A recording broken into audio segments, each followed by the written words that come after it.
This is a presentation of RBT Entertainment.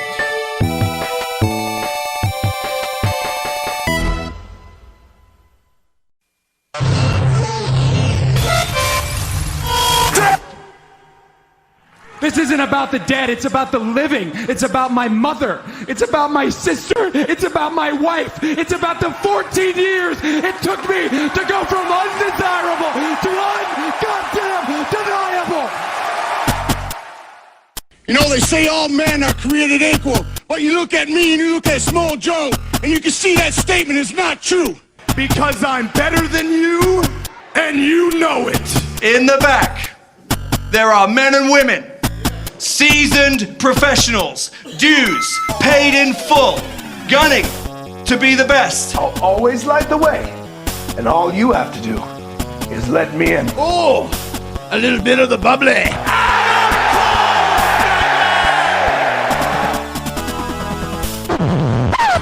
The cream of the crop! Nobody does it better. Hey, hi, hello, ladies and gentlemen, and welcome to the Wrestle-Cast, presented by RBT Entertainment on Automatic.com, Spotify, YouTube, and wherever else you can find this fine audio recording it live on RBT Entertainment's official Twitch.tv channel. Talking about professional wrestling, both the mainstream and the independent scene. My name is Matty J. That is TWK. Who you wrong with, Bob? Bob Saget, illest motherfucker in a cardigan sweater.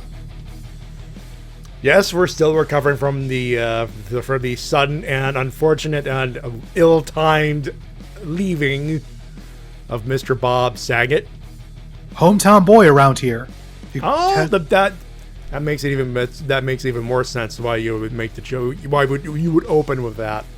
Yeah, I mean the guy spent many years in the Hampton Roads area, so rest in peace, Bob. Mm-hmm. I believe Card Chunky CJ is in the chat room. By the way, we'll explain why. By the way, Shin is not on yet.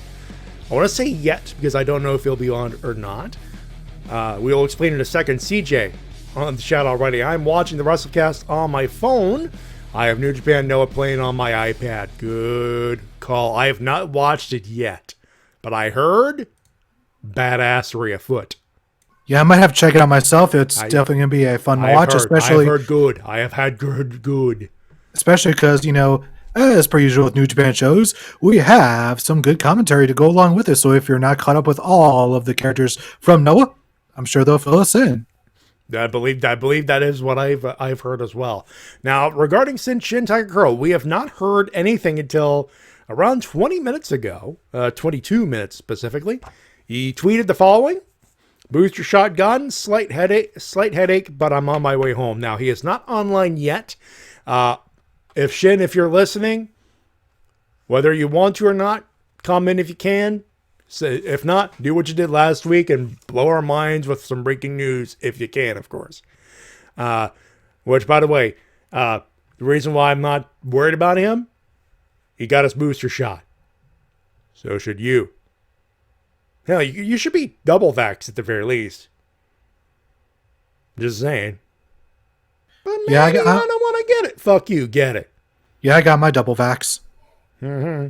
No booster yet?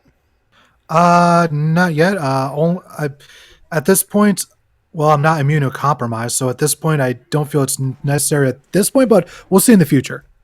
I got a shot at it, and I'm not taking any chances. I know for a fact I'm not technically immunocompromised, but it's better safe than sorry territory.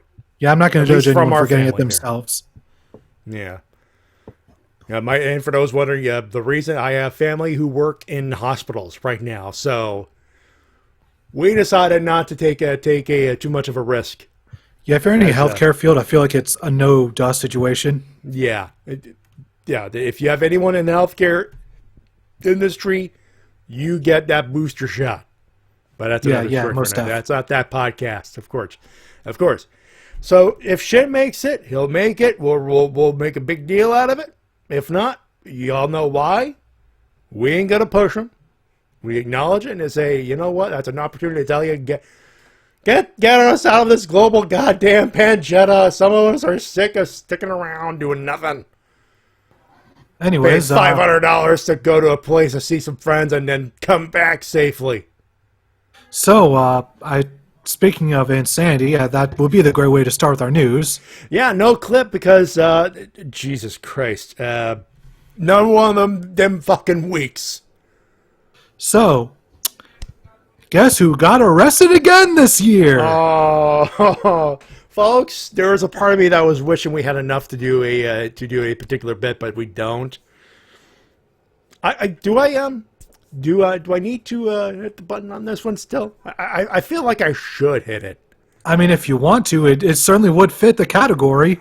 I mean, it's not a full segment, so I'm not going to say the intro, but I mean, we may as well. Just go wait for the vocals to come in.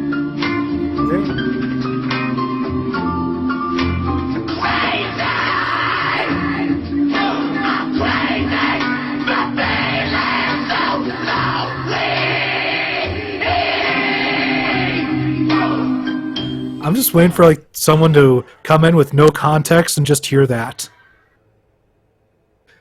Like, what kind of reaction do they be if they've never watched What the Fuck Is Wrong With You? We invite them to watch the YouTube VODs. They're available every Sunday. And the one with the rectal perspective is definitely a good first watch. Sonny, what the fuck did she do now? So apparently she was arrested for being intoxicated of some sort. They suspect either drugs or alcohol. By the way, and for those playing at home and being Christopher Titus fans, you're probably going, okay, and... No, and apparently threatening her quote-unquote intimate partner with a pair of scissors in front of an officer. She has been charged with terroristic threats, according to certain places, certain articles. Yes, so these charges could get her in jail for anywhere from 1 to 5 years. Again.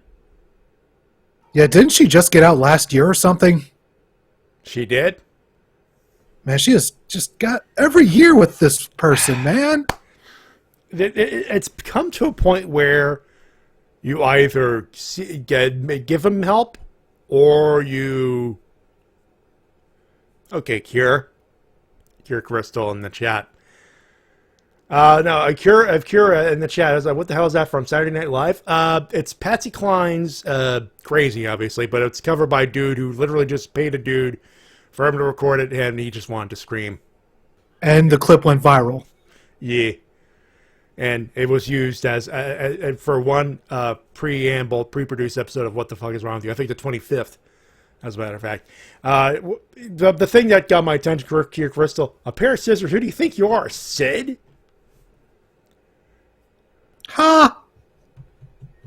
What's funny is that Sid Vicious and Arn ended up becoming friends, or at least non-enemies afterwards. And the Mace thing, Mace in the chat. I hate to say it, by the way, hi Mace, how are you? He's the one who hosts the AEW call on Wednesdays. Hate to say it, but it's time to write Sunny off as a lost cause. I was going to say that. It's either you're going to put her in a place where she could get help, or at this point she's going to have to get the help for herself. It's starting to look though, because it's like every single year, like even Sean Ross Sapp was making a joke at this, and that guy usually doesn't do that. Yeah, and people say we shouldn't laugh at people who want the help. I'm like, this is seemingly every year. I mean, she was one that, like, when we did the wrestling fuck bit for the on the reg, she like every 2 months there would be a bit, and she would be involved in that shit.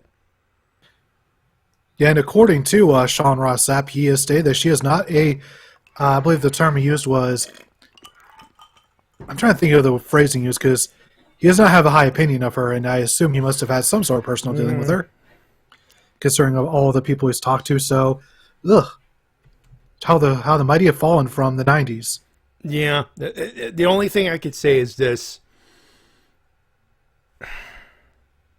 We could bring it up as like, I think the only thing to do is to embarrass her, but we've done that plenty in the last 10 to 12 years. At this point, she is a lost cause. And it's not even worth laughing at her anymore. Well, one thing that's not going to be laughed at is something that I just came out of nowhere and made me super happy. Corey Graves is cleared to wrestle. Okay, this came out of nowhere this week, and I'm happy for the guy. Now, for those who are new around here, and obviously you know the voice of Corey Graves, he's been the on-screen Bobby Heenan for Raw and or SmackDown. I think he's on Raw now. And for those who don't know, he started in 2014 with NXT on the NXT comms, as he was forced to retire due to a multitude of concussions. It was over WWE's concussion protocol with the wellness policy. Now, we don't know if Corey will want to wrestle again. We imagine he'll want to take a bump or two, but he has been cleared to wrestle. Now, for those wondering, wait. If he's cleared to wrestle, why does he wrestle? Technically, it's been a while because they had a no contact list where here's this person, you can't touch him or we will fire your ass. That kind of list. Corey is no longer on that list, and it's been a while because he won the 24/7 championship. No. Not exactly prestigious, but that pretty much meant, hey, you had to be pinned, thus contact. So I guess we should have expected something was up there, but it was such a non-event because it's like, oh, he just got rolled up. Everyone can do that. I think that's what most people are thinking. But here's the thing. You could get concussed even on a roll-up, to be fair. It's a small chance. It's a very small chance. Minuscule, but it is there. I mean, we've seen wrestlers get injured doing the most random things. John Cena once tore out an entire pec doing a hip toss. Triple H tore his quad, famously tore his quad on Raw, breaking up the walls of Jericho.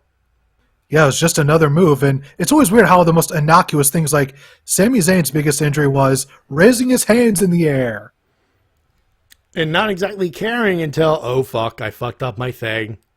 Ow. Yeah, it's always like it's never like, oh, the person did dive off the cage. They're up for months. It's like, no, they put their foot forward the wrong way, and now they're gone for a year. And the Mace thing. Vince McMahon tore both quads getting into the ring. There's another one. Yeah, there's another one. God damn that. And then he just had to sit there and just yell at the referees. There's a famous story, Edge to a quote, I think, from Inside the Ropes, where he explains the behind the scenes situation, and yeah. And Maestro, you don't know who Mike Shell is? He's been on our show. He's not chopped liver. Oh yeah, as Mike Shell points out, he is the Fez head. Yes indeed, he is the fez-headed one. I'd like to make a prediction. And Kurt Crystal with the world's most famous quad tear, Kevin Nash teared his quad by walking. Here's an interesting thing about that. Nash was not supposed to wrestle that night. That was a last-minute addition. Yeah. So he was not limbered up to wrestle. He was like maybe an hour or two before the show went live. They were like, Nash, you're wrestling tonight. And he was like, he was supposed to not wrestle until the next week. And Mace, he technically tripped on Booker T, but it's funnier the way the wrestling fandom tells it, to be fair. Indeed. But I'd like to make a prediction. Corey Graves will enter the Royal Rumble match this year. I think that's a fair prediction to make, actually. I'll be surprised if he doesn't, because why else would they make this big announcement that he's cleared? Other than to put him at least in the Rumble match. Maestro has not heard. Well, Mike's been off the air for a while, to be fair. He's done cameos here and there, but that's fair enough. Yeah, he's just done cameos around. But, whenever he does show up, he's always memorable, I'll tell you that much. Yep. And you're not going to get a dispute from me. And some unfortunate news, it looks like Xavier Woods injured his plantaris muscle in his calf, and he'll be out for at least a month. Yeah, basically it's a part of the muscle that's part in his calf. It's not torn, it's bruised, but so, Oh, Mace, Graves has been cleared to wrestle, and we wish him all the best in his future endeavors. That would be just his luck, wouldn't it? Like, I'm finally able to wrestle, and nobody's like, oh, you're fired. Get fuck off. By the way, Booker T, of course, sounded off with his random nonsense saying, I don't think he should get back in the ring. I think he should stay on commentary. Look, I'm not going to disagree with Book on this one because Corey Graves is good on commentary. He is, but Objectively speaking, he's a good mic man. But far be it from me to deny a man's desire to take a bump or two for the first time in, 8 years? Ish? I'd say maybe 7.5. 7.5 at least? It's been a long time. Like, for me, it's pretty simple. I'm like, well, here. Corey Graves, I can bump again! I can wrestle! I can make money! Well, I've been making money with comedy, but I can make even more money! And who's to say he doesn't want to do a full-time return? I mean, if he wants to do that, he should be allowed to. He technically can. If not with the Fed, anywhere else. Anyways, so yeah, I think Xavier Woods is going to be injured. He's going to be out for about a month, which means no Woods in the Rumble, at least not participating in it. He could still be at ringside helping Kofi out. Yeah, you'd have a small limp, but it's one of those things. No bumping, but you're good. No running, but you're good to go. You know, hey, he's won King of the Ring last year. I'm not gonna lose sleep over him missing a Rumble here. Although it would also be fitting, since he was able to win the King of the Ring, it would be very fitting for Kofi to win the Rumble. I know it's not going to happen, but it would be fitting considering all the times he's done these not elimination spots. You know, these save spots? Yeah. Hey, you know what? Anything can happen. Very true. They could practically book anybody at this point to win the Rumble. It'd be like, okay, cool. It would be nice. It would be nice. Something that's also nice is the top storyline going on in Impact Wrestling. Ring of Honor's Mike Bennett, Matt Taven, Maria Kanellis, Vincent, and PCO versus the Impact Wrestling roster. This is fucking fun. Next week. So this week they had, of course, they have some legitimate Ring of Honor representation with Roxy defending losing the Ring of Honor title to Deonna Purrazzo and what was a fucking banger of a main event. That has been added to my match of the year list, and how the hell is that going this long already? We're not even out of January. To be fair, I'm surprised I'm surprised it took this long to get it because we know Wrestle Kingdom can goddamn deliver. No, I already have 5 match of the years on my list already. At least 5. And we're still in January. Sense, actually, yeah. I already have 5 on my list, and we're in January. This is going to be a good year for wrestling.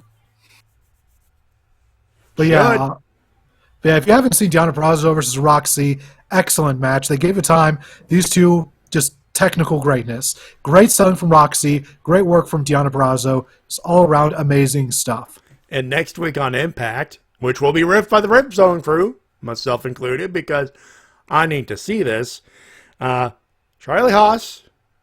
Yes, you heard right, Charlie Haas. Yeah, we thought he was retired. Turns out, okay, he's doing some bookings, and he's taking on Josh Alexander. Walking weapon, Canadian made, badass.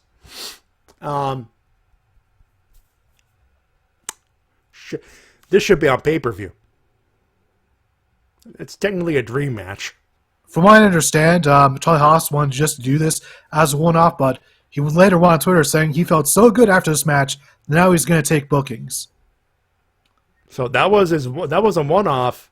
Then the match was so goddamn good that he's unretired or semi-retired now, something like that. Yep. And CJ must see Impact next week. He will be part of the Rift Zone crew, of course. That's not it. And Mike Shell with Premium Live Event. Fuck you! It's pay-per-view. Premium Live Event. Goddamn euphemistic fucking language. Anyway. Going to get my Carlin on this one. Anyway. Now, I was going to say, main event. Ring of Honor World Title.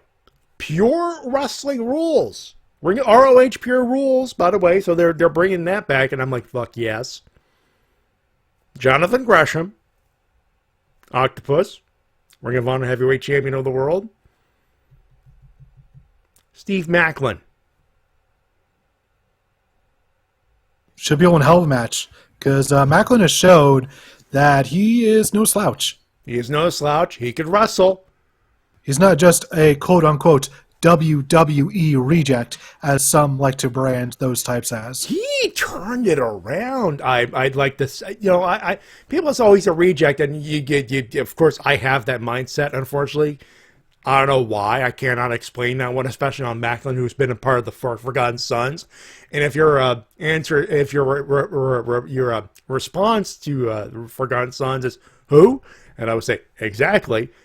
But with Steve Macklin, he turned it around to where he's like, okay, fuck being forgotten. I'm gonna do a wrestle. He's not a bad technical wrestler, technically. I know what I said.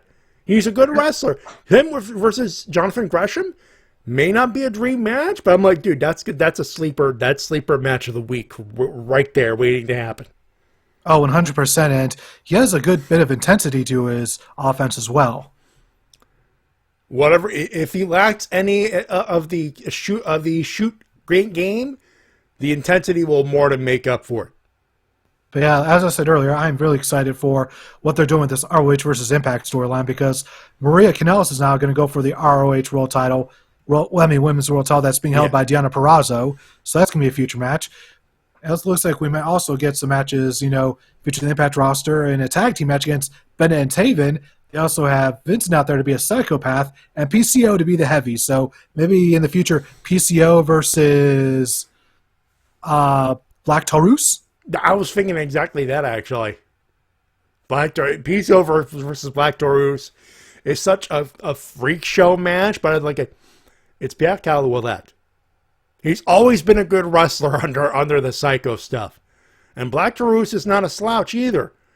Yeah, I mean, we saw him before the Impact doing some great Lucha Libre action. Yeah. That's a match to watch. And Matt Taven's such a perfect fucking heel that the quote-unquote Kingdom invasion, which is, they made it simple. It's not a Ring of Honor invasion. It's a Kingdom invasion. They officially, unofficially, there's no association. Take that for however you will, of course. But Taven's such a fucking heel that you don't even care. You just want to boot Matt Taven. That is a good. That is a good. That it is, and it's going to be good stuff. You're going to see so many good matches now that we were deprived of earlier. Mm-hmm. And I believe it was Mike Show last night pointed out that we have an official return for Ring of Honor. It's going to be during WrestleMania weekend. Yeah, WrestleMania weekend, April 1st, and it is Supercard of Honor. So that's the to our knowledge, that is the first show of the new Ring of Honor. So you're saying it's going to be a new era? Thank you. Wow. It's an OSW joke. I have to do it. Oh, yes. Shout outs Jay Hunter, V1 and O, Mr. OOC. Anyway. Moving on to AEW. We start off with some Elite and Best Friends brawling.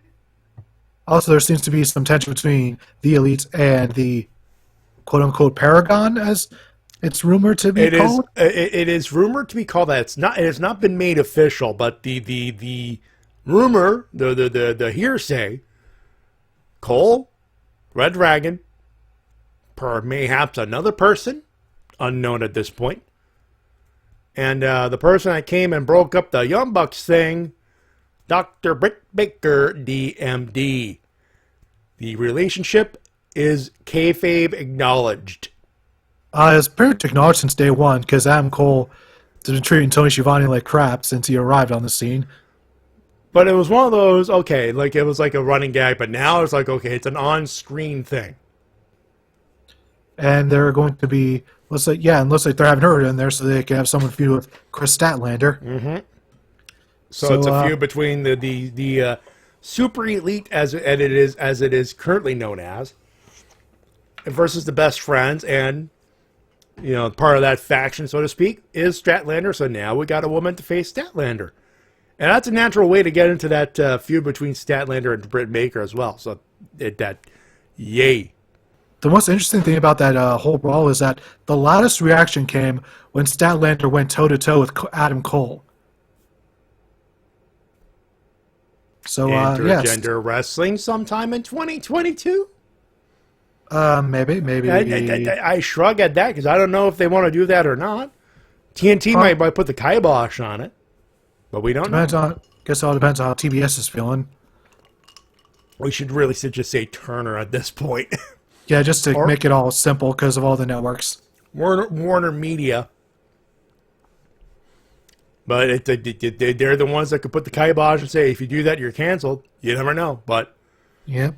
But hey, maybe Guts said Britt and Chris already had a match, so say la vie. But dude, are you going to complain that they'll have another match? I wouldn't. I wouldn't complain. And in the first match of the night, Wardlow absolutely destroyed Punk over and over and over. Stop! He's already dead. And then they did the Diesel Bret Hart finish where powerbomb through the table, Punk gets back in the ring, roll up 1, 2, 3. I'm going to quote Mildred the Monk from Wednesday. Mace, you'll definitely remember the gag. At this moment, MJF is the Los Angeles Chargers. What is that supposed to mean? All right. Set your minds back to the last game of the current NFL season, Week 18. The last match, LA Chargers versus the Las Vegas Raiders. They're in overtime. The scenario is such: if both teams tie, they're in. Whoever won the match, it's win and in with the Pittsburgh Steelers getting the other spot. They had won and they had fulfilled their obligations, and the Jaguars beat the crap out of the Indianapolis Colts. So basically, Steelers were awaiting the result and were hoping to anyone to win. They were tied. There was like less than a couple of minutes left in overtime. And there was a scenario, mathematically speaking, where a tie was possible. Now, there was possession. There was a whole lot of scenarios. But long story short, all the Chargers had to do was let the clock run out and force the Raiders to give up the ball or whatever. Like, there's a lot of scenarios. The head coach calls a timeout where everyone was thinking, no, let it run out. You're in. You're almost out of time. The timeout is such that it gave the Raiders a chance to get a first down without the plan to get a first down, which they did, and then they kicked a field goal, and they won the game, eliminating the LA Chargers. We went from a damn near tie game to a timeout fucking everything up. MJF, all you have to do was let Wardlow get his 5 power bombs in. CM Punk was fucked up, sufficiently so. He was dead, essentially. And MJF went, no. Give him some more. To a point where, like, he went through the table, and then MJF went, no. Punish him some more. Roll up, 1, 2, 3. Wardlow defeated. Gets a 1 instead of a 0. CM Punk wins. And everyone laughs at MJF because he was the LA Chargers. All they had to do is let Wardlow win. And, of course, afterwards, MJF did the one thing you never do to a monster heel. He poked him. And pushed him. And was thinking of slapping him, pulling a Heenan on Andre. That's exactly what I was thinking. I was thinking, oh, he's going to pull a Heenan. He's pulling a Heenan. What the fuck are you doing? This guy could eat you for protein for like half a workout. Then Sean Spears came down before things got too heated, and then Wardlow decided just to walk to the back. So, oh boy, it's coming. The face turn is officially coming. Yeah, they can't deny it anymore. You fucked over. Wardlow had a win. He had the easiest win. He had beaten Punk for you. He had gotten the win. And you pissed it away. Yeah, just imagine, like, you're about to pin a multi-time world champion and then all just taken away at the last second. I'm glad Oh, some boy. of you in the chat got the LA Chargers joke, because that's exactly what it is. MJF pulled the timeout where all he had to do is let Wardlow powerbomb it a couple more times. Dead. But no. Listen. Red hard on Diesel. Listen, I know enough about football to know that it does not interest me one iota. Well, let's put it this way. I The grew up with a Chargers football. lost. Yeah, I grew up with a football family. I know the sport. I know it's just, for me personally, not my thing. Yeah, that's So fair. so most references to it are just going to go over me old head. And speaking of throwing people over their head, Powerhouse Hobbs. Oh my god. He's also much like Wardlow. He's good at throwing people over his head. Oh, good lord. We were Mace, the whole crew is myself, the Shades, TJ Omega, Melder the Monk, and we're all thinking, oh god, Hobbs versus Wardlow is such a fucking Haas fight. They have to build up to that for an eventual pay-per-view match. They That's have not to something, now. That's not It's something you give headcanon. away for free. It's headcanon at this point. That's not a match you can give away for free. Maybe if it's one of those TNT specials, I could understand. But Oh, absolutely. Get the. Yeah, and Mace agrees. I think you said that on Wednesday too. Hobbs versus Wardlow is money. Absolutely, it's a pay-per-view match. Premium live event. Shut up. premium live. Shut up. Thank you, All Pete right. Up. Much appreciated. So Dante Martin and Powerhouse Hobbs are having a good match. There's plenty of interference from the current reigning and defending FTW World's Heavyweight Champion, Ricky Starks. Mm-hmm. He was trying his damnedest, but then a mysterious Jay Lethal appeared, although you couldn't see his face because of the bad camera angle. Yeah, the Hobbs forgot the camera was behind them, but it was eventually revealed to be Jay Lethal. And one interesting thought about that, they advertised that match as being up next, and the graphic before airtime featured both Ricky Starks and in the corner of Hobbs and Leo Rush in the corner of Dante Martin. That's until a weird. until literally minutes before. They pulled a WWE on us. Technically did. That is really Of course, strange. the speculation in our call was, well, I wonder what happened with Leo Rush because he was backing up. Big Swole at the time. By the way, I know, but I want to clarify my stance on putting loser on Big Swole while I'm thinking about it. I have heard the podcast. Now, Crew said, well, dude, she's still fucked up, and I still have that opinion, but let's put it this way. She was a lot more calm and level-headed in that podcast. So I'm like, okay, I'm going to stop shitting on it, but I'll say this. She should have shut up. Tony Khan should have shut up, too. Nobody looking good in that scenario. So, if I pissed anybody off, I apologize, but at the same time, I'm like, dude, opportunity was missed to shut up. And that's from both sides. Moving on. But yeah, Jay Lethal. I'll say this, Dante Martin, Jay Lethal's an upgrade. That being said, from a veteran standpoint, I would say that, but I also enjoyed having Leo Rush. I mean, seeing them as a tag team was amazing. oh yeah, absolutely. As a tag team, without a doubt. But a veteran presence, and Jay Lethal's not a slouch in the air either. No, he's not. He's definitely an athletic one, to be certain. So it's definitely, I think from a promo standpoint too, upgrade. I think they're actually even when it comes to promos. I think Leo Rush and Jay Lethal are even when it comes to promos. Sans Macho Man impression, fair. That's a fair statement. And I don't think we're going to see Flair on AEW TV anytime often, so don't get too excited about another Flair off. Yeah, we're not. No. Oh, did you hear what Ric Flair said on his podcast? Like he has no desire to come back to the Fed. No, he's not had any contact, and he's still talking. When the entire wrestling world is telling him, for the love of God, how much money will you take to shut the fuck up? Now, you want someone who definitely won't take any opportunity to shut the fuck up. There's Ric Flair right there every single week. God. Every week there seems to be an article. Ric Flair has this to say about this. Will someone pay him $1 million to shut up for a year and not be a public nuisance / presence? Just... Someone, the agent should be like, dude, you've lost everything. Take the money, fucking run.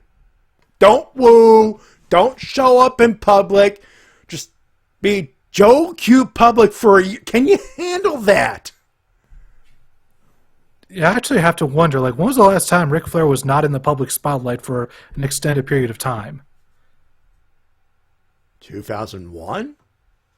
Jesus Christ, that was so long ago. Yeah, because between Final Nitro and the night after Survivor Series... Yeah, that's about it. Jesus Christ. Jesus. And for the record, I know Ric Flair has this mentality of that he cannot, like, he has a public craving for all the attention and he cannot sit and still for however long. I don't care. It's detrimental. Some wrestling fans still respect the man for what he is. It's despite the Vice documentary. It's becoming harder by the week, Matty.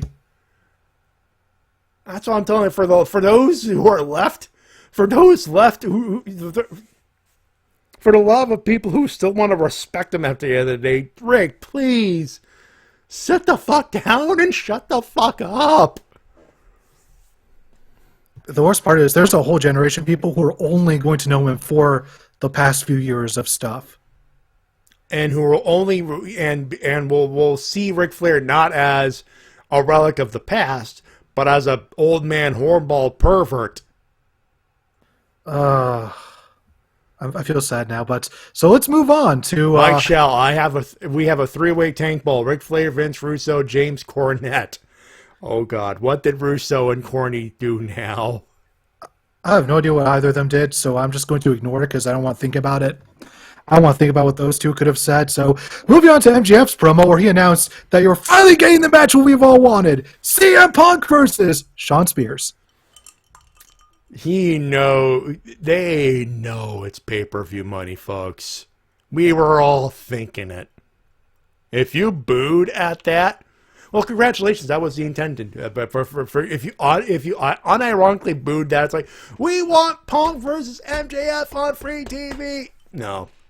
That is definitely pay that money. Yeah. And that's still Punk versus Spears should be a one hell of a match. Guts and Conan, who still doesn't think Hangman is ready for the world title. What? Well, Conan's entitled to his fucking wrong opinion. Yes, everyone's entitled to be wrong. Yeah. Hey, look, I'm not going to disrespect Conan as a wrestler and a booker. I'm not. But on opinions on Hangman Page, they're still chanting Hangman shit. Cowboy shit. Cowboy shit. Hey! Let's watch Shintigercurl. That was good. Timing! He always has it. We, ladies and gentlemen, Shintigercurl joins us. We told the folks about the tweet about you getting the booster shot.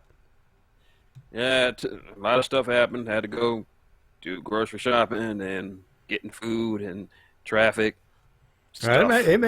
We said if you showed up, great. If not, we assumed you're just chilling.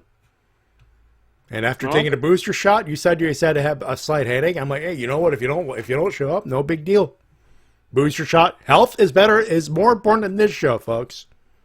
I had a slight headache. I feel good. That's good to hear. Great. How are you feeling about Cure? He is not participating in Doku's challenge. Head down. Anyway. So, Shane, how do you feel about the current MJF versus Punk angle they did this week on Dynamite? I thought it was pretty damn good. Yeah. You kept Wardlow looking strong, but you had to keep Punk's streak going until MJF eventually ends it.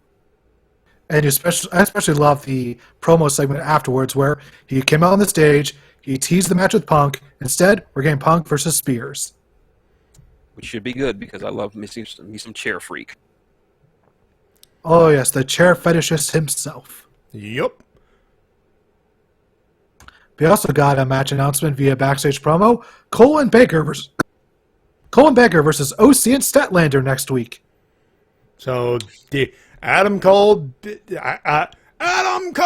DMD versus whatever, and the world's greatest alien, Galaxy's greatest alien. whatever.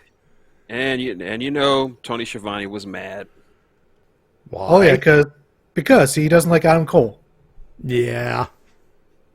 Especially when he was in the ring busting slob with DMD. You know he was stewing like, that should be me. That should be me, damn it. Oh, so Shivani's Dolph Ziggler now? Pretty much. Yeah. That should have been me! Also add a chant of Jerry, Jerry, Jerry. We do not want Jerry Lawler involved, Matty. No, Come on. no, not Jerry Lawler, Jerry Springer. Oh. Because you know that's a love triangle fight waiting to happen. Chairs being thrown around. Lady in the middle crying, sobbing because she wanted both. Well, Adam Colbert, watch out because Shivani will fuck him up. Well, it could be worse. It could be Maury. Oh, fuck. That's a whole different set of circumstances. That is a whole different story altogether. Adam, you are not the father. What? Or better yet, Adam Cole, you said that you were the best Uno player in the world. The lie detector determined that was a lie.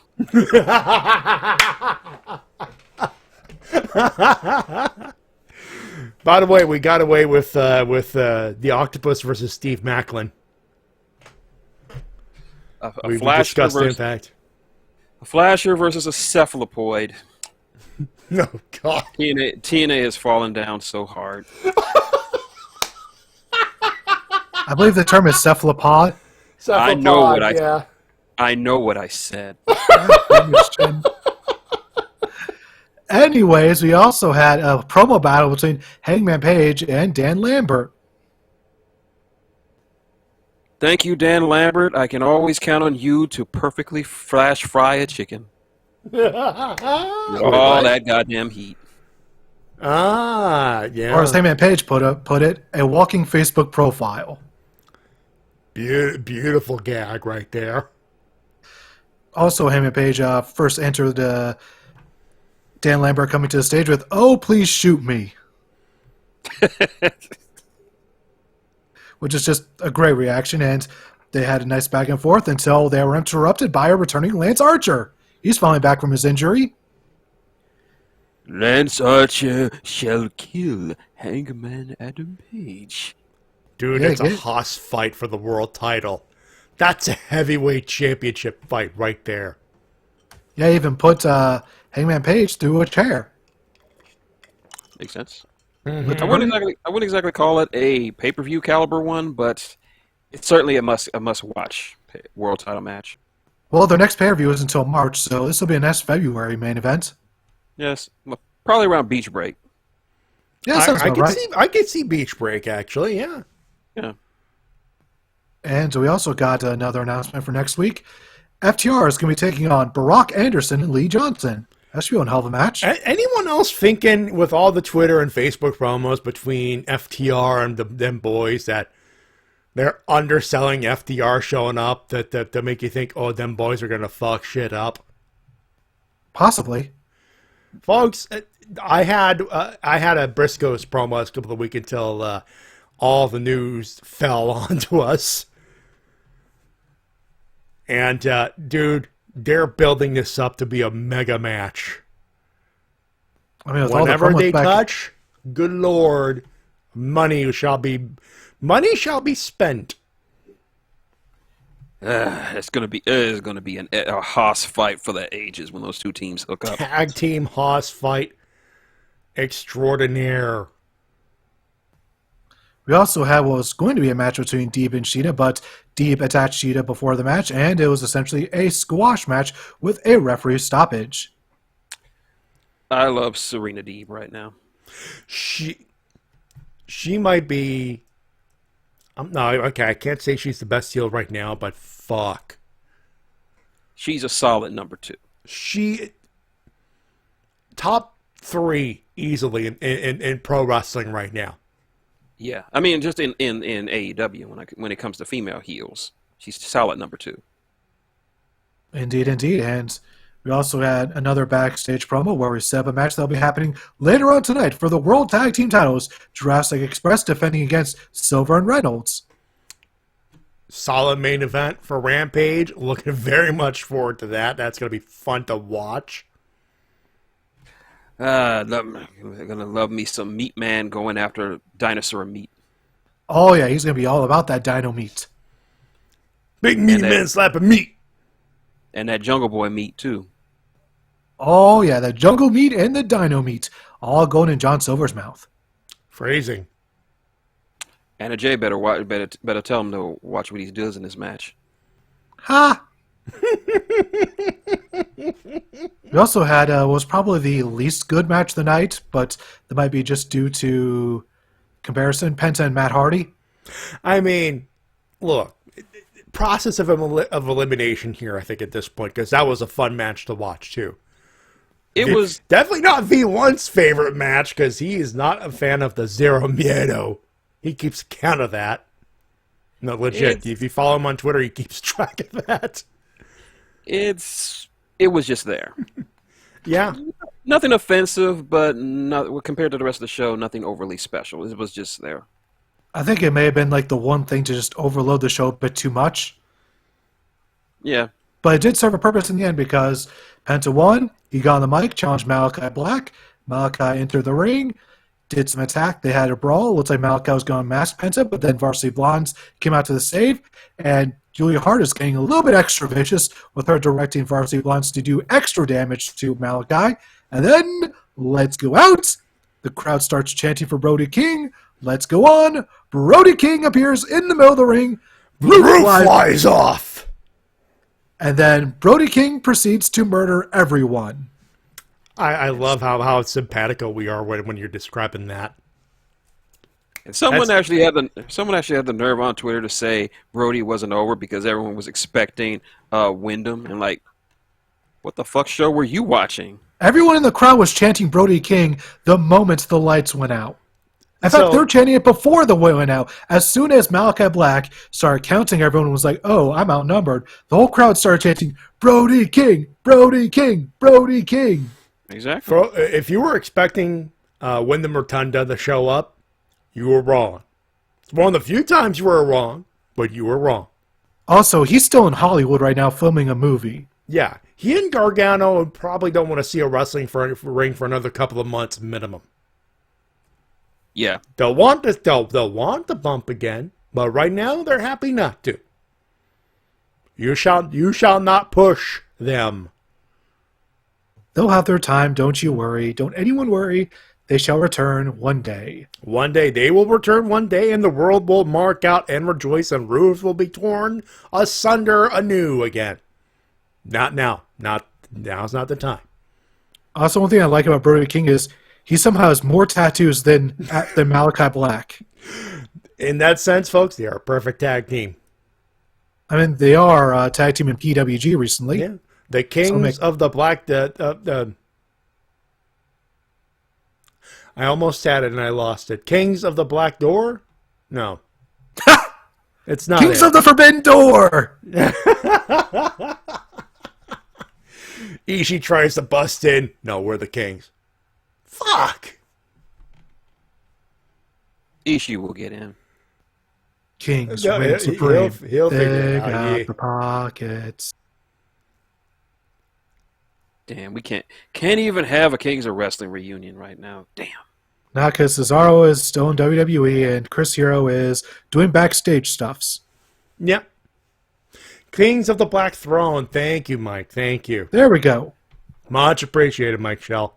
See, folks, I at one time I had the greatest memory in the world. Now I just don't give a fuck. I just enjoy the wrestling and, let my cursed mind be cursed every once in a while. Where's my passion gone? Yeah, over there, and over there, and over there. Easy there, Krillin. He's there, Krillin. Krillin! What? Too soon! Tell that to Baron Corbin in 2018. Anyway. What was it, 19? Fuck, it's been that long? Anyway. Somewhere, one of those years. Yeah. We also had a backstage promo where we had continuing tensions between Statlander and Layla Hirsch, with Red Velvet caught in the middle. I don't care for Red Velvet, but Statlander versus Layla Hirsch with legit Layla being the heel. Yay. Red Velvet is all right with me, but really the money match is Alien versus Legit. Should be one hell of a match, and yeah. It'd be interesting to see Layla Hirsch as the world's tiniest heel. True. She's got also, that Taz. Little known fact about Mace that what he said is true. He is I don't want to say former wrestler, but because I know you wanted to wrestle eventually, but he used to have a good memory. He took several chair shots to the head, a few table bumps, and 5 concussions. And that'll do it to you. Ugh. Yeah. Wait, Andrade's buying CFO? Damn, that means he's going to get... Andrade is trying. JC will. I think Andrade will try to buy CFO. I don't think when the show is like, you're probably not CFO. He's probably thinking HFO. Don't worry, we'll get to that. Don't jump ahead. Don't jump ahead. We're working our way through it here. I was like, if he's buying CFO, he's going to have some kick-ass theme music. Jose, I miss my old theme song from WWE. Procure it for me. See? By the way, Jose, the assistant, is hilarious on Twitter. He had an interaction with Darby Allin last week where he's like, come on, bro, come over here and be the assistant to the assistant. We'll skateboard all the time. Cowabunga, dude! How you doing, my fellow kids? Yeah, it was one of those, and like he showed more charisma in that one tweet than he has on television at all times. I'm like, if this guy can show that on TV, I hope he gets to cut a promo soon. Because goddamn, he seems naturally hilarious. JC corrected himself. Andrade is doing something with Matt. We're getting to that! One moment. Please don't jump ahead. So, after that, Acclaim defeated Bear Country in an all-right match. Nice to see Acclaim get a victory on television. Usually they just save that for Dark and Dark Elevation and maybe Rampage. They seem to be sort of like that feeder tag team that they have around where, there's always a tag team that just seems like they never really get a victory. Yeah. Mace, once again, one day I'll grace the show with my vocal presence, tell many, many stories, and drop much insider knowledge. Ooh. Mace, I'll tell you this in the call if there is one tonight, and I'll say it on publicly. We have an open door policy on this show. Say when. Indeed. And after the match, Sting and Darby attacked the Acclaim afterwards, so setting up a match between the two. I believe this would be a rematch. I believe so, yes. Should be a good time. Mm-hmm. And we also got a promo from Pac, where it seems like he is still blinded from the mist. And turning heel? Ish? It seems ambiguous to me at this point. It's very ambiguous, but he is coming back, and there will be a darker tone, if there can be darker tones with Pac, but yet again. Oh, most definitely. I wonder what this will mean for Death Triangle. Ooh, I don't see a bright future for them. Don't see a bright future at all. Mm-hmm. Maybe Pac actually joins Malachi Black's House of Black. Maybe he'll join up with some old ROH guys to form his own faction. Who? That's up to you. Maybe. Just have to wait and see. And now we're getting to the point where everyone's talking about. So that backstage promo with Matt Hardy, who says things have to change. And then in comes Andrade with Jose. And then they walk off with Matt Hardy. But Matt Hardy looks at Private Party, backs them away. Listen, Matt Hardy is ditching them, and Private Party do not look none too happy, so... Long story short, Andrade says, well, I'm a businessman. You're a businessman. Like, I am a businessman. Matt says, I am a businessman. And then he'll say, you like money? I love money. I was like, well, all right, well, let's talk. You like to have sex? I like to have sex. And they're both currently with wrestlers as their partners. Technically speaking, yes. I am Mexican. Thus, I like to have many children. You have many children, thus making you Mexican. See? Lots in common. I think. I'm not sure if Rebby is Mexican or Puerto Rican, to be honest. It doesn't matter, considering how many kids they have at this point. They'll be able to, by this time, in about 10 years, they'll be able to start their own faction with just Matt Hardy. Yeah, I think she might actually be pregnant again, last I checked the Twitter. Oh, God. Dennis Miller comes to mind again. Christ's sakes, lady, it's a vagina, not a clown car. Well, apparently they just want to have the biggest family possible in wrestling. They want to, at this point, they might actually rival the Hearts. That's fucking crazy to think. And if he thinks that, he's going to get haunted by the ghost of Stu Hart. Well, good thing ghosts are ethereal, which means that the ghost of Stu Hart cannot stretch Matt Hardy. No, but he can have one of his many offspring stretch Matt Hardy. Oh, right. Someone brought up the tag team rankings with Acclaim being on top. As of January 7, the Acclaim are 1-0. They are the number 1 ranked tag team. Yeah, they are. They technically are. Oh, which means they could actually be the first tag team to defeat Sting and Darby, which could set them up for a tag team title match down the road, maybe. That could be one way to do it. Sting and Darby don't need to win technically right now. You could argue that. For those wondering how Silver and Reynolds are in there, they were number 5 ranked. Bucks are number 2, Proud and Powerful number 3, FTR number 4. Yeah, and Jurassic Express said any top 5 team. Any top 5, they technically could qualified. Yep, they said, hey, any top 5 tag team, come for the gold. And Silver and Reynolds said, hey, we're a top 5 team. And they're like, okay, let's have match.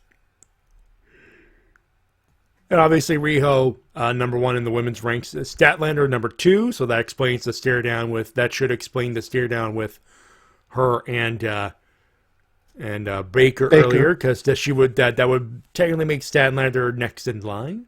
Rosa, Conti, and Soho round off the top 5. And in the men's, for those absolutely curious, Adam Cole, Babay, Wardlow, Danielson, Scorpio Sky, Powerhouse Hobbs as of January 7th. That's probably going to change at the end of the thing.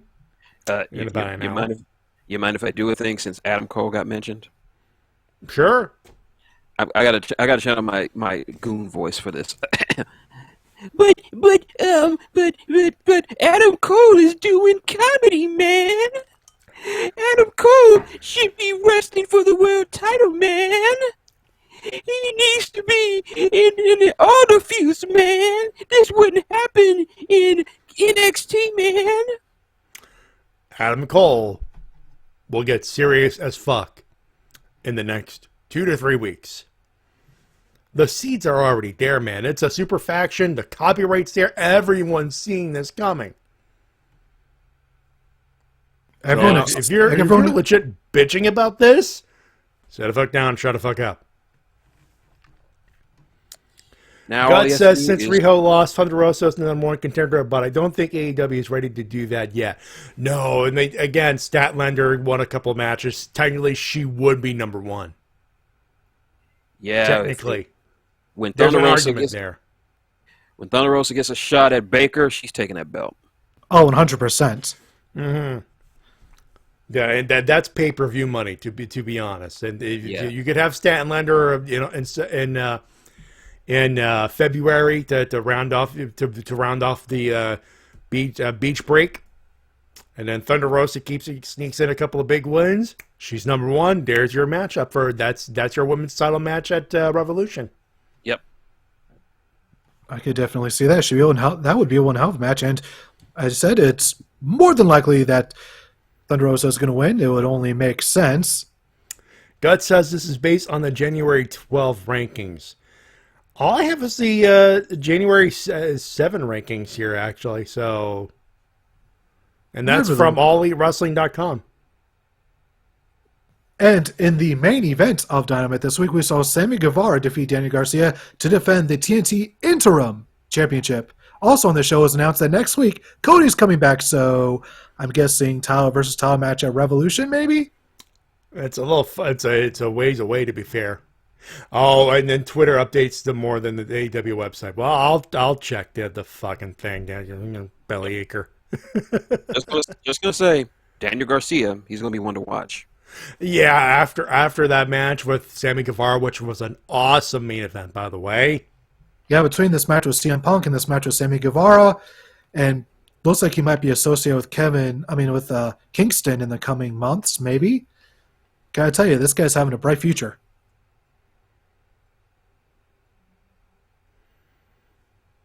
Also, they're continuing the feud with Kingston and Jericho in the background, while they're also feuding with 2.0. I did not know I wanted Eddie Kingston versus Chris Jericho, but now I want it. Yeah, that was the overall feeling after seeing that stare down. Oh God, put that shit on Revolution. Street fight? Street fight. Street fight. There you go. Perfect match. Because both those guys know how to brawl. Chris Jericho coming in with hockey gear. Eddie Kingston coming in with bodega shit. And a Yankees jersey, because he is a New Yorker after all. Yeah. Or Flyers jersey. Does New York still have a hockey team? Yeah, they do. New Rangers, York is the Islanders. New York City have their Rangers. Sell the team, Dolan, by the way. And yeah. Give it to me.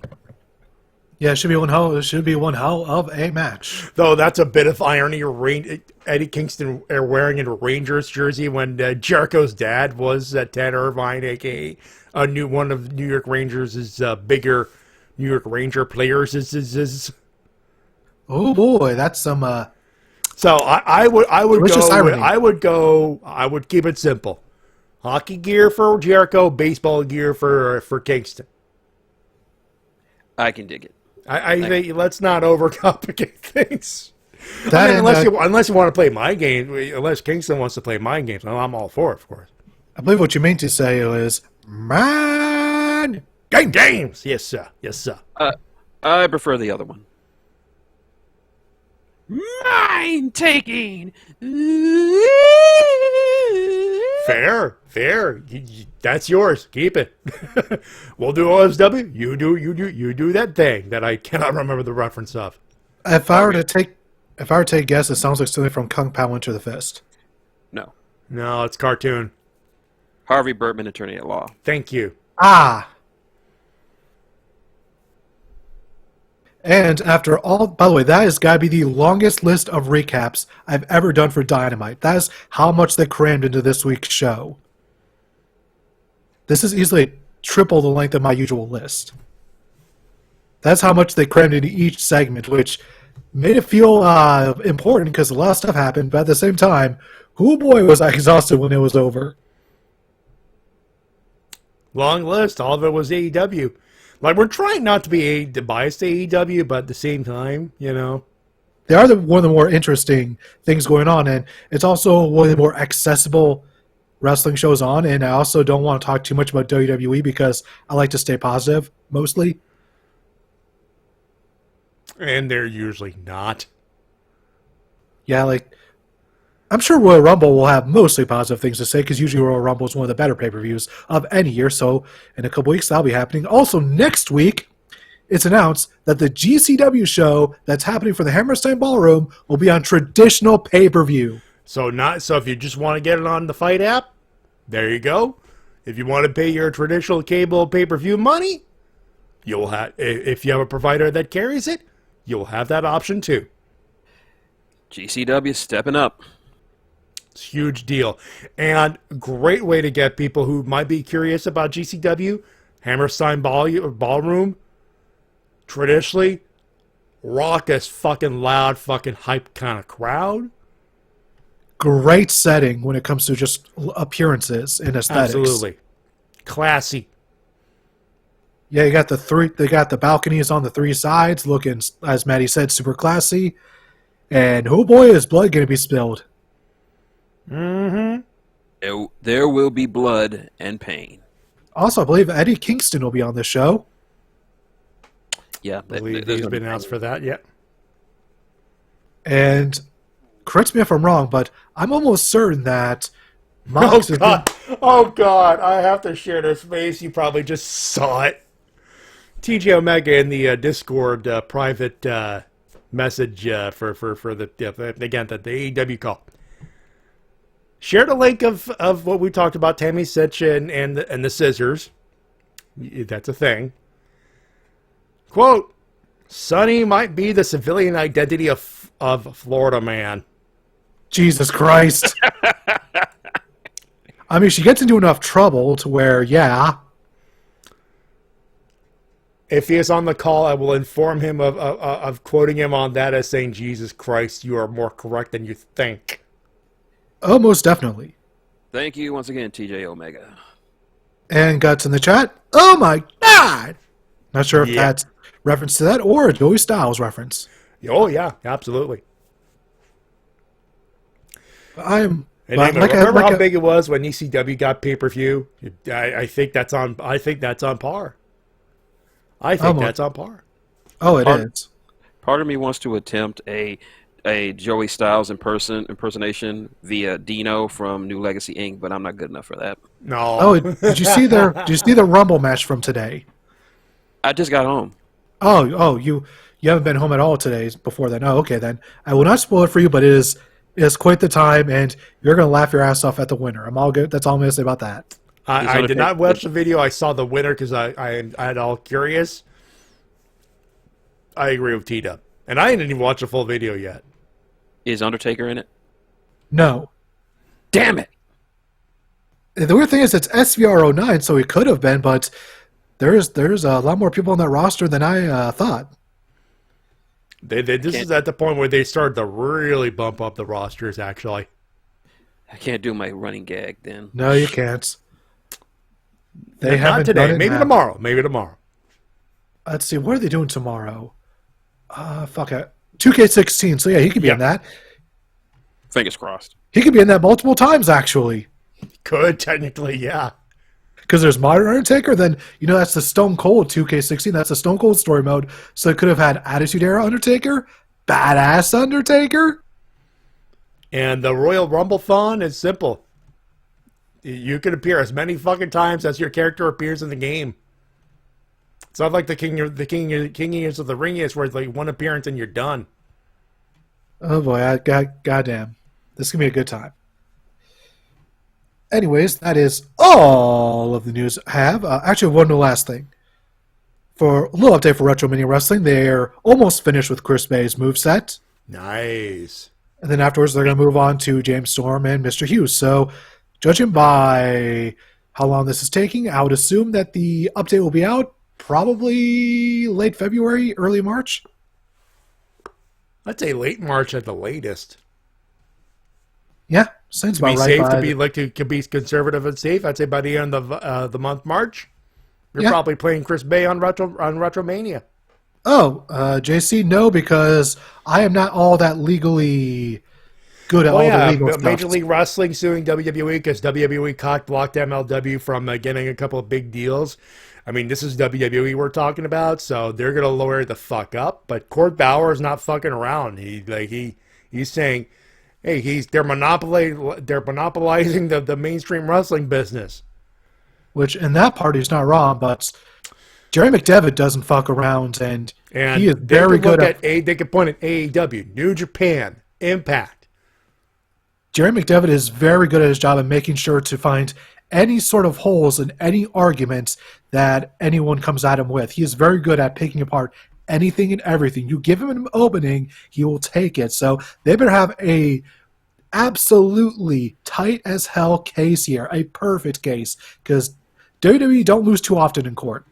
So long as Vince doesn't take a stand. Dear Court Bauer and Major League Wrestling, lawyer, be sure to be ready to lawyer the fuck up. And get a really good one. You are going to need it. This is going to be a war. Yeah, so long as Vince is not on the stand.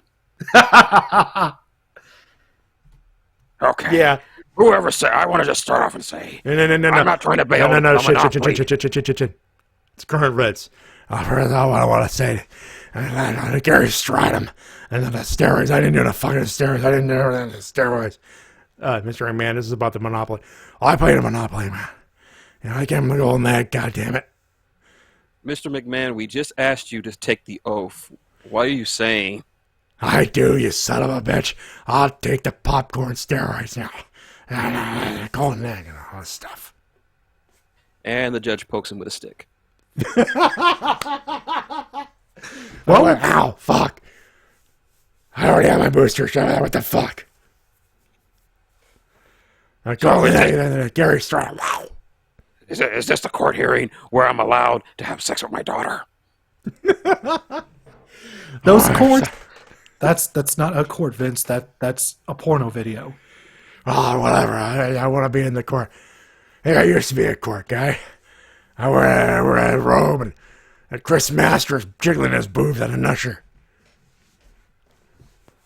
Chris Masters, his second run was way too underutilized. His second run was bullshit. We all know it. Yep. Anyways, hey, speaking of the Fed, I got something out of David Meltzer out of the Wrestling Observer newsletter. All right, go ahead. Quote, this is from Twitter. WWE is looking at rebranding the Elimination Chamber the, quote, WrestleMania Chamber. Not official until it's announced. So does this mean we're getting... So this must mean that they're going to have a chamber match to determine a WrestleMania contender. Either that or... Because I can't see them doing this match at Mania itself. No, there's no fucking way they'll pull that. Mace, get Johnny Cochran to represent MLW. Yeah. But I get the feeling they're probably going to replace Fastlane with WrestleMania Chamber, if it is what they want to do. But at this point, they would, just to get the WrestleMania branding on another pay-per-view name. It's the road to WrestleMania branding. How long until Royal Rumble becomes the WrestleMania Rumble? It sounds so tacky. They would not. You know what? I want to say they wouldn't dare, but this is the Fed. They don't care about Pat anymore. Oh, no. JC says that the chamber could be in Saudi Arabia. Oh, no. Oh, no. Don't do that to the chamber. I like that match. Because the next Saudi show would be in February, technically. Oh, God. Oh, that's going to be a logistical nightmare. You know what? No, you know what? In that case, it makes absolute fucking sense. They're changing it from Elimination Chamber. Could you imagine the Elimination Chamber pay-per-view premium live event thing featuring the Elimination Chamber from Saudi Arabia? That does sound very ominous. That just... Well, you said it, so now I have to do it. I have to bring him back. Oh, God. Yes! Are we doing the Saudi King? I believe you mean the Prince? I have returned. Yeah! Returned to Saudi Arabia. This McMahon, I want this for this. He was great match. I remember him. He was great wrestler. Everybody love him. I know you can get him. Fantasio! Fantasia. I'm pretty sure fired the fucker in 93. What the fuck are you talking about? Also, isn't he dead? Something like that. Okay. I made mistake. Now I change my mind. I know you have this one. He was on there. These two men, they were on there. Best tag team I ever seen from your company. Please, give to me 3-minute warning. Son of a bitch, Umaga's dead too. Both of them are. Really? Both? Yeah. Both dead. Oh, wow. Okay. Been that fucking long? Jesus. Okay, I make mistake. Okay. Obviously, we problem. Okay. I think I have answer. This is what I want. We're gonna have good time. Give me this. Give me Los Paraguas. Okay, though. At least they're all alive. Last I Savio checked. Vega's still wrestling. Last time we checked. Pretty sure Jose is still around as well. Yeah. So at least 2 members. So that's an improvement. I knew it. Now 2 members. We can have gang warfare again. Now we get DOA, Disciples Apocalypse. Yes. Jesus. First off, some of them. T-Dub, before you say that, wait, what? Disciples of Apollo. You said the DOA, right? Yes, DOA. I like that. Who? 8-ball. Who? Old guy. Who? Exactly. Man. Moving on. Oh, JC's got breaking news for us. Oh, yeah, breaking goddamn news. JCW pay-per-view at the Hammerstein Ballroom. Jon Moxley will be appearing. So I guess we can expect him on Dynamite this week, right? I mean, I knock on wood on that one. There's no way Tony Khan's going to let him appear at an indie pay-per-view before Dynamite, right?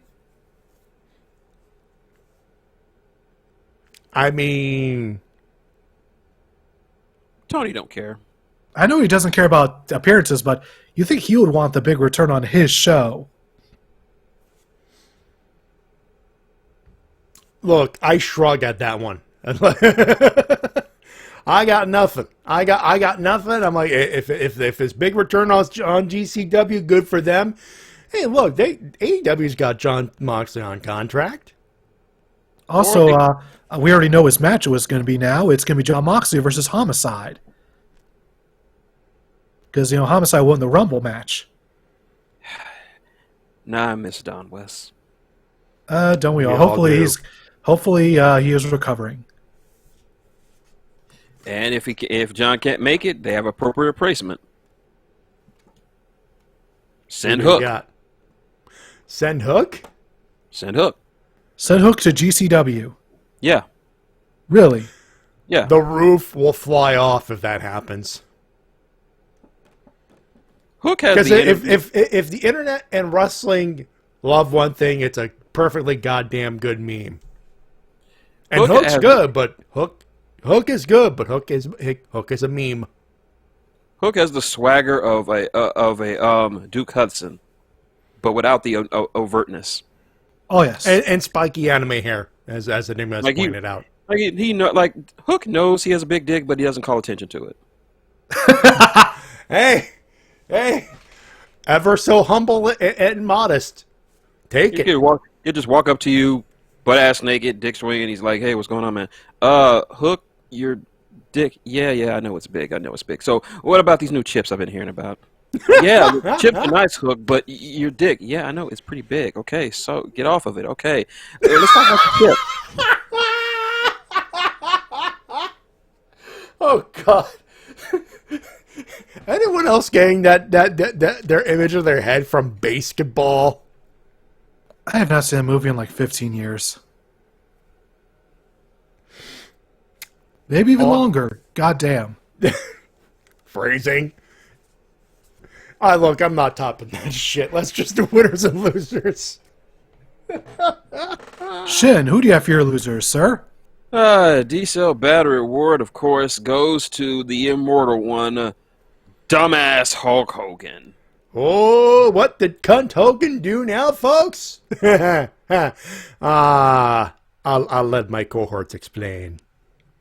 Yes, bitch Hogan decided to show off his medical expertise in a leaked DM message. I don't know if it's on what Brandon was on, but it was not DM. It was a comment on Facebook.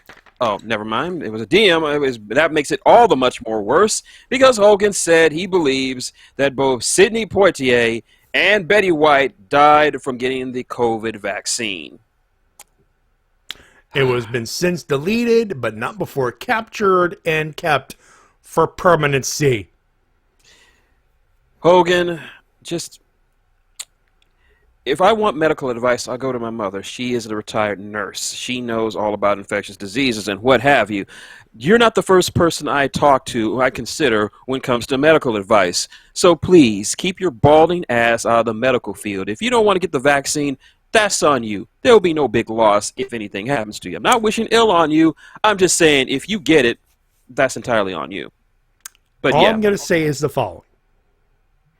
If he dies, after all that stuff, I don't care if it pisses anybody off. I don't care if it's too soon. I'm hitting the critic, and nothing of value was lost button on him. I would not blame you. I would not blame you. In fact, when we I'll give him his due respect. The day, like the show after he dies, he'll get the 10-bell salute. We're gonna give him the tribute, but at the end of that tribute, I'm gonna hit, and nothing in value is lost. Yep. And it's kind of ironic that Hogan doesn't want this injected when he's probably taking more injections in the wrestling business than damn near anyone. True. Very true. That guy and the Needle are like best friends. And name I'm the only one that's gonna get the Novak Djokovic joke. Apparently, Djokovic did not want to take the vaccine, and Australia kicked him out twice for the Australian Open. For those wondering, Novak Djokovic is a good tennis player. That's all I'm going to get into. Yep. As for my losers, Mickie James. Oh, really, Mickey? I know exactly why, and T-Dub, I'm not going to argue it, because at this point, it's subjective. Look, Heel Jesse made a very good comparison between Mickie James and Samoa Joe. When Samoa Joe got fired for the first time, he didn't say shit. He didn't post nothing on Twitter or Instagram. He didn't bitch. He didn't moan. He just took it. He came back, and everyone was happy about it because they just like it. They was like, yeah, this guy, they must have made a mistake. He got fired again. What did he do? Absolutely nothing. He said nothing. Mickie James made an entire stink about how WWE not only mistreated her, put her shit in a trash bag and sent it to her, and complained about how they didn't care about women's wrestling. So much so that it actually got somebody fired over it.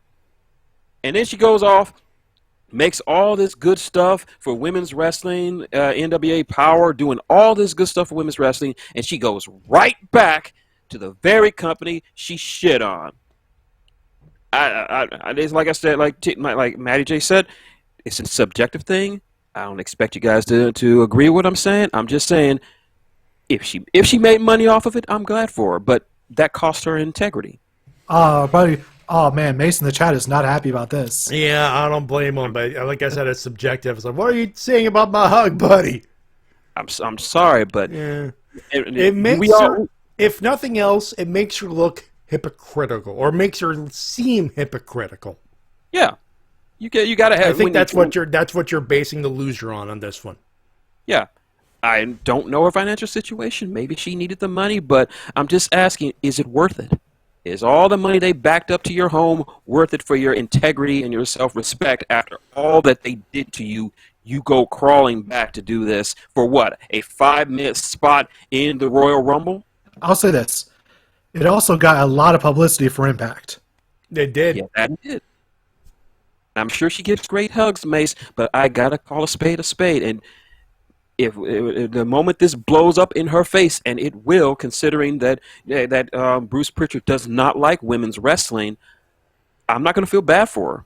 Also, I heard that he's going to be more hands-on going in the future with NXT. Yes. I'm not hitting buns on this one, boys. I'm not. T-Dub, let's do a loser, because I know you guys want to get to Rampage quick as a whip on this one. All right, just loser Bruce Pritchard for taking fuller control of NXT going forward, because that's just making me sad. Yeah, and I'm going to go back on Mickie James. She's not on my loser list because at this point, it's a pointless Rumble cameo, because WWE is the real loser here because they fired all the women. Guess what? They don't have enough women to fill a Rumble, and they don't want to use the NXT people, which makes it even worse. Yeah, because so you know what? They want to back up a dump truck full of money to get some cameos going. Whatever. Mickie James, I'm pretty sure she'll take the fucking money and run and saying, okay, here's a short-term contract. The minute I'm out of the Rumble, I'm on my gear, I'm done. Over under on how long she's going to last and who's going to eliminate her? I'd say under 5. Under 5. I would say I'd at be least surprised a good 5 because how short the Rumble could be for the women. Under 5. I'd say she lasts at least 5 minutes, and what I'm hoping for is at least she comes out to hardcore country. At least. She won't, and you know it. Like, that would be come on. She won't, and you know it. And given the proliferation of divas in this Royal Rumble, she's going to get eliminated by a diva. Not a women's wrestler, a diva. Yeah. I'm going to be uncharacteristically optimistic. More so than me. You'll be very disappointed then, sir. Oh, come on, Mike! Oh, let's not be that cruel. Under 7 and eliminated by Kelly. Really? You know Bruce Pritchard would do that shit. He fucking would. And that's why WWE is a loser for all that shit. And Sonny, because Tammy Cinch, we're done. I think we're done on that. Let's do winners quickly. Well, the obvious winner, of course, goes to AEW for once again giving us a good show with a lot of good surprises, advancing a lot of storylines, the debut of one Brody King, expansion of the House of Black, great main event, and just hitting home runs left and right. And another winner, this is going to surprise you, but Brock Lesnar and Bobby Lashley for that promo they did on That Monday. was a wonderful promo segment this week. I watched on YouTube that they had posted a full one. That was a great promo battle. Yeah, that was. In fact, a portion of it may or may not show up at the end of the show. Stinger. Anyway. And also, we're going to give a posthumous winner to none other than Bob Saget, great comedian, Danny Tanner. Mm-hmm. He was the father on How I Met Your Mother, and of course, that role he had in How High. Great talent taken far too soon. And other posthumous one goes to none other than Sir Sidney Poitier. He left his mark on the world, inspiration to a young black man like me, and showed that black people in Hollywood didn't have to play slaves or dumbasses. They could play teachers and cops. Intelligent human beings. There you go. And by the way, Shane, I believe you meant not How High, but Half Baked? Yeah, Half Baked. Yeah, Half Baked. Stoner movie, yeah. I used to suck dick for coke. I seen it! Fuck that shit. No. Don't fuck that shit. Anyways, my winner this week goes to Daniel Garcia for being a huge breakout star, and like I said earlier, bright future ahead of the kid. I knew of that before he signed with AEW. He was a big deal in C4. He will be a big deal in AEW should he stick around there. And I think he should, and he will. Charlie Haas, AEW for obvious reasons. Corey Graves, congratulations on getting off the IR list finally. And of course, Awesome Games Done Quick 2022, which at the moment of recording, 9:58 Eastern Standard Time, 1,805,673 and counting. They're on until tomorrow, until Saturday night, early Sunday morning. They'll probably go off of the air around 1 o'clock-ish, or probably around 2 to 3, maybe even 4. If you want to watch, twitch.tv/games done quick. Could probably raid them, actually, if I wanted to. I'm probably going to do that right now while we set up for this. And, yeah, dude just did Step Mania, and that was apparently was awesome. I missed it because I was doing this show. The last one I saw was Hyperstone Heist. That was a good one. Good one. They did Ultraman, which I missed, but they have Sailor Moon coming up tonight. I'll probably try to stay up for that. Try being the operative word, of course. That being said, ladies and gentlemen, that's going to do it. I will do. We'll have to forego the plugs. Actually, that's quick plugs. We got what? How much time? 10? Oh fuck. We're okay. Go. Maxicorn, YouTube, teed up. The money is in the bank. Get ready for it. Ooh. Teed up.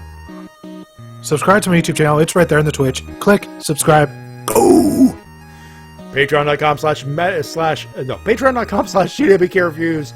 My PayPal, my tip jar. PayPal.me/managing316 donations optional, but always appreciated. Wrestle-Cast@gmail.com, at managing316, at TWK official, at Shintigercurl on Twitter, on the TikTok at managingwc. That's the show. Enjoy Rampage. We'll be back next week. Even more chaos with GCW. Jesus Christ. On behalf of everybody, including Shintigercurl, Yeah, I sucked a dick for AEW tickets. You ever suck dick for WWE tickets? No, never. T-Dub. That's what I thought. On behalf of TWK, Rampage time. my name's Matty. I remind you to help professional wrestling. Support independent promotion as soon as possible. Enjoy Rampage. Enjoy the wrestling. You'll love it. Bye, everybody. Bye.